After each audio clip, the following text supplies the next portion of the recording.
C'est parti pour le test suprême officiel. Ok Google. Mon objectif, il est très simple, c'est de créer un robot qui puisse récupérer des informations de l'application et carrément passer des commandes à ma place. Ça nous permettra par exemple de commander un truc tous les samedis à 20 h automatiquement ou encore de passer une commande avec un assistant vocal, ce qui peut être assez stylé. Et tout ça en 24 heures, comme d'hab, c'est parti.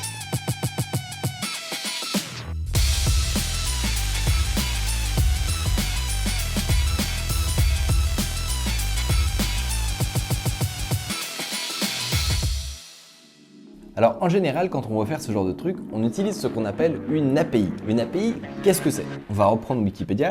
En informatique, une interface de programmation d'application ou API est un ensemble normalisé de classes, de méthodes, de fonctions et de constantes qui sert de façade par laquelle un logiciel offre des services à d'autres logiciels. En gros, c'est une interface pour les programmes vers un service. Et aujourd'hui, concrètement, presque tous les services ont une API et très nombreux sont les applis ou les sites web que vous utilisez peut-être qui, en arrière-plan, discutent avec d'autres services via des API. Exemple sur l'application Uber, la carte c'est celle de Google en fait. Plutôt que de eux-mêmes recréer une carte du monde entier qui est un travail énorme, et ils payent Google pour ce service. Et vraiment je rigole pas, il y a des API pour presque tout. Vous pouvez jouer à un petit jeu, vous tapez le nom d'un truc avec API après, genre je sais pas moi, YouTube par exemple.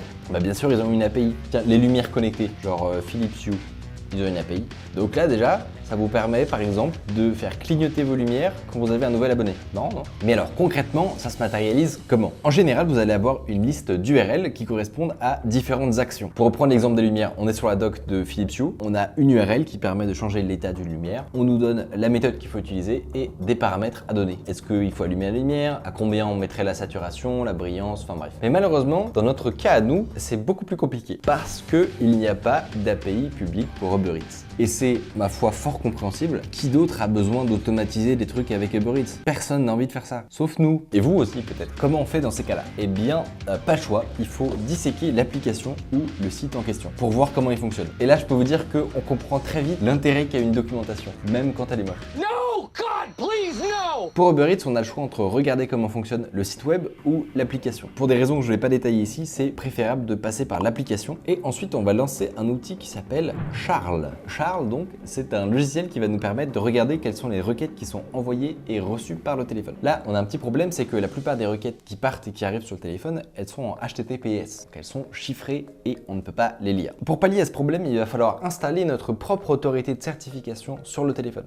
Alors, ce ne sera pas la nôtre, en fait, ce sera celle de Charles, qui en fournit une directement. C'est installé. Pour vous expliquer un petit peu comment ça fonctionne, l'autorité de certification, c'est l'organisme qui va être chargé de signer les certificats des sites sur lesquels vous allez. Un certificat, c'est un peu la pièce d'identité d'un site web. Ça contient sa clé publique qui permet de discuter de façon chiffrée avec lui, ainsi que le nom de l'entreprise, etc., etc.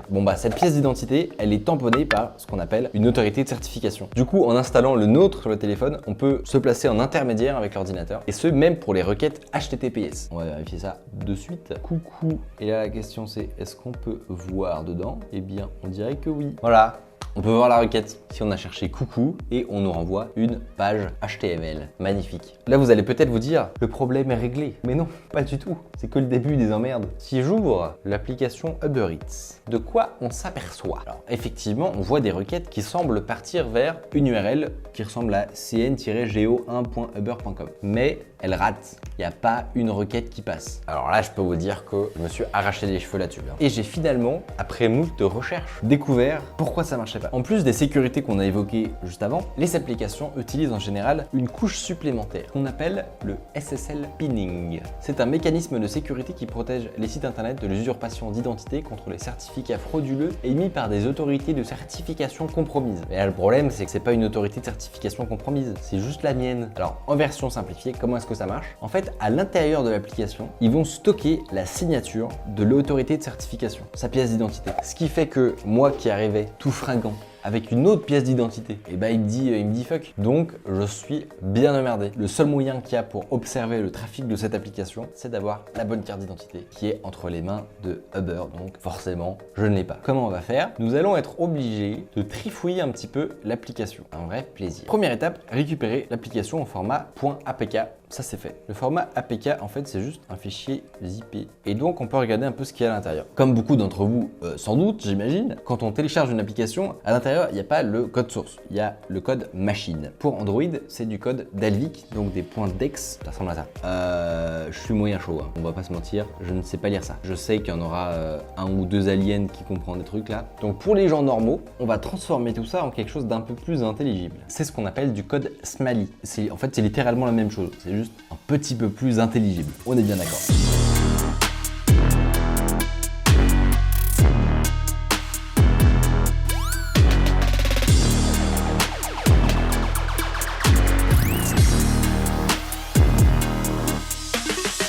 Bon, j'ai passé pas mal de temps à trifouiller un peu tout ça, à essayer de comprendre 2-3 trucs. Je suis tombé sur quelque chose de, ma foi, très intéressant. Ici, on a une vérification d'une chaîne de caractères qui correspond à peu près au moment où il y a justement le SSL pinning, dont je parlais tout à l'heure. Et comme erreur, on a pins must start with SHA-256. Donc, qu'est-ce que j'ai fait? J'ai recherché dans toute l'appli cette chaîne, SHA-256, et je suis tombé sur ceci.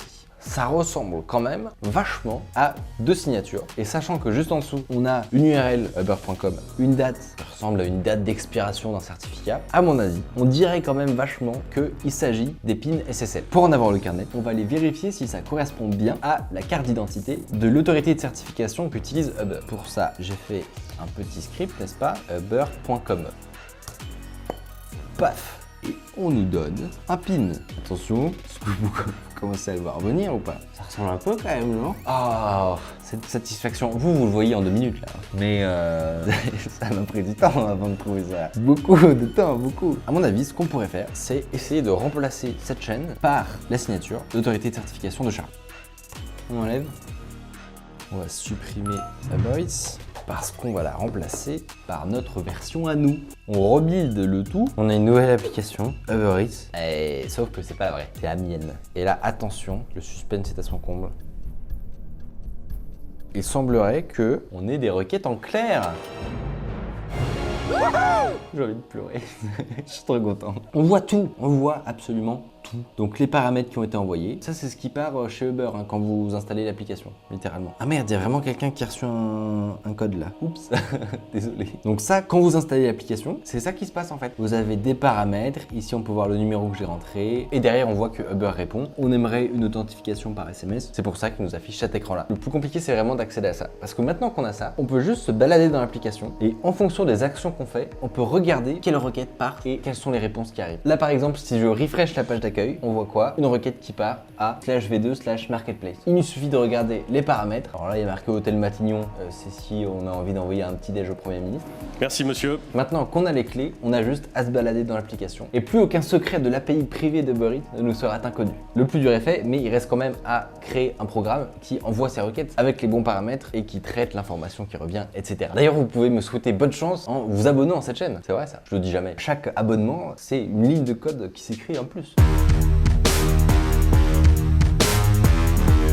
On se retrouve beaucoup plus tard, j'ai pas mal avancé entre temps sur le projet et on peut déjà commencer à faire plein de trucs. J'ai pas non plus envie de vous expliquer toute la structure du projet parce que ça va être très long, mais je vous propose de faire une démo. Donc j'ai fait un petit script de test, alors ne soyez pas effrayés, c'est en fait très simple. Donc, on crée notre instance de l'API, ensuite on donne le numéro. Vous allez voir ça ressemble vachement à ce qui se passe en fait quand on utilise vraiment l'application. Ensuite on demande à Uber d'envoyer la confirmation par SMS, on demande à l'utilisateur le code qu'il a reçu, on l'envoie à Uber. Une fois que c'est fait, on se connecte avec notre mot de passe. C'est à ce moment là qu'on va être vraiment authentifié et à partir de là on peut faire ce qu'on veut. Donc là par exemple la fonction get carousels là elle permet de récupérer tous les petits sliders qu'il y a sur la page d'accueil. Là notamment où il y a les restaurants favoris, ceux qui ont la livraison gratuite justement. On va déjà voir si ça marche.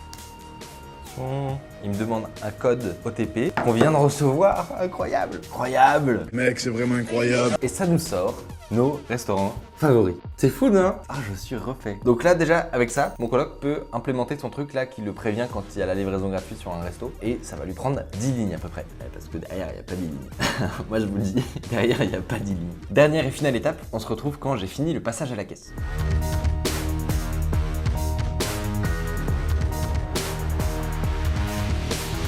Bon, comme d'habitude, je suis absolument éclaté, mais ça devrait fonctionner. C'est parti pour le test suprême officiel, volume 100%.